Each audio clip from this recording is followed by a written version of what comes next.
what we know all too well in terms of the last 10 years, at least, of highly public failures of not only religious institutions, also now the situation at Penn State, and to be real clear that all of our denominations and movements suffer in this way. And so the failures are many, but we are learning.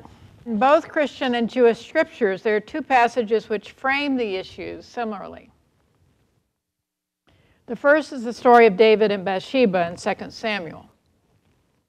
In this story, King David takes Bathsheba, impregnates her while her husband is away at war, and then has her husband murdered in battle to eliminate him from the picture. It is Nathan who God sends at that point to David to confront him. And Nathan tells David a story about a rich man and a poor man.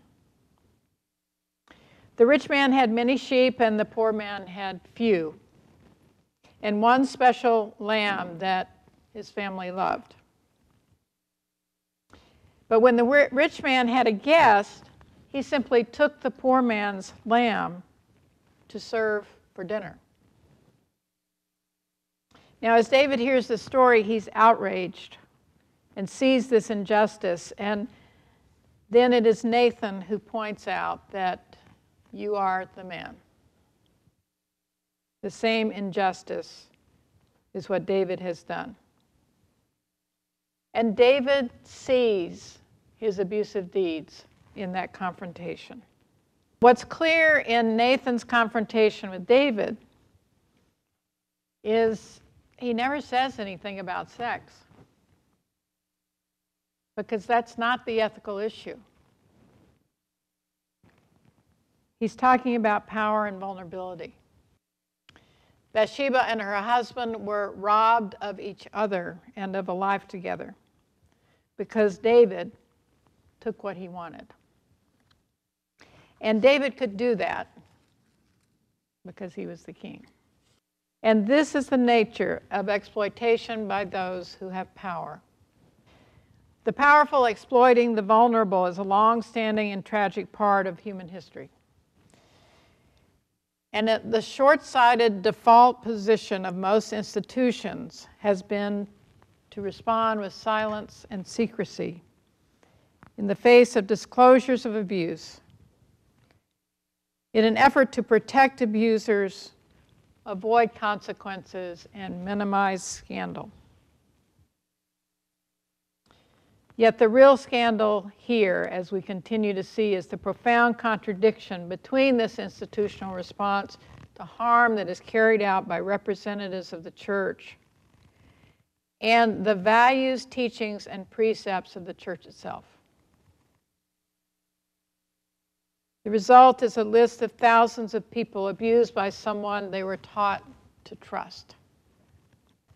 It's the betrayal of trust by one who should be trustworthy, compounded by the betrayal of trust by an institution that should be trustworthy. Similarly, the concept of power and its implications underlies something that I've discovered in navigation, maritime navigation, learning the rules of the sea as a novice sailor. The rules of the sea are basically the international standards that govern the movement of vessels in bodies of water. And basically there's a hierarchy of vessels. And the hierarchy is based on the ability to maneuver. The vessel with the greater maneuverability, which is usually a boat under power,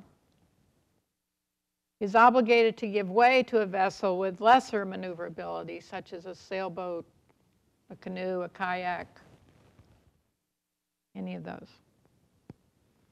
Now, the basic value here is that with power and resources comes responsibility. The vessel under power It's their job to avoid the vessel not under power because they can. They've got more control. But what I really find interesting about this provision in the Rules of the Sea is the way in which it's articulated, the language which describes these relationships. The vessel with more power is described as the burdened party. So that vessel bears the burden of having resources, just as the hospitality code suggests.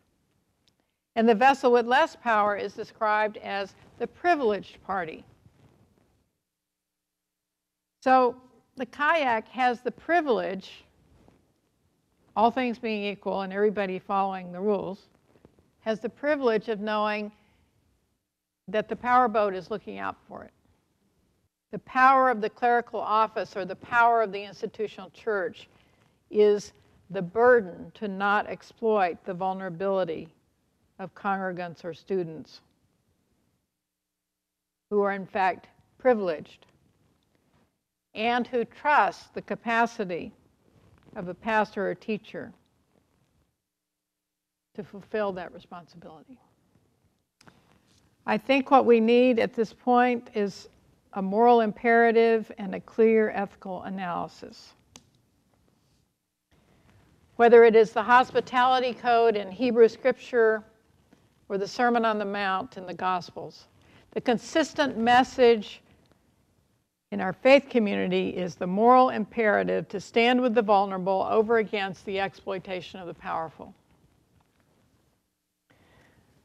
I was recently on a day-long wine tour in outside of Portland, Oregon.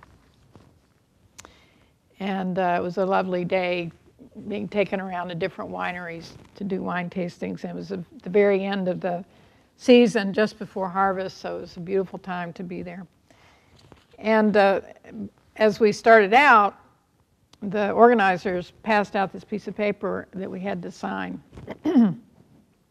And basically, it was a release of liability for like anything that could ever possibly happen during this day we were together. But as I read it and then signed it, I had this flash of, maybe we should have this in church. Maybe we should hand this to people when they come through the door. And it basically says that, hey, we're not responsible for anything that happens here. You know, just we're letting you know ahead of time. Legally, we have no liability. Sign this and you're welcome. Maybe that's what we should be doing. Maybe that's how institutionally we should be responding to this situation. Now, I'm obviously being facetious. But if the institutional church chooses to use its considerable power and resources, it has the capacity to be a source of healing and justice. What we need are courageous leaders grounded in their faith, trusting their people, and trusting in our capacity as faith communities to see, hear, and speak about this evil within our churches and institutions. We need leaders who are not afraid to use their power, authority, and resources to lead us through this time of turmoil and uncertainty. We as leaders in our churches are called to trust our own faith, to guide us through these hard times, and to trust God to guide us and walk with us. And we are called to challenge the institutional church to do the same. Thank you.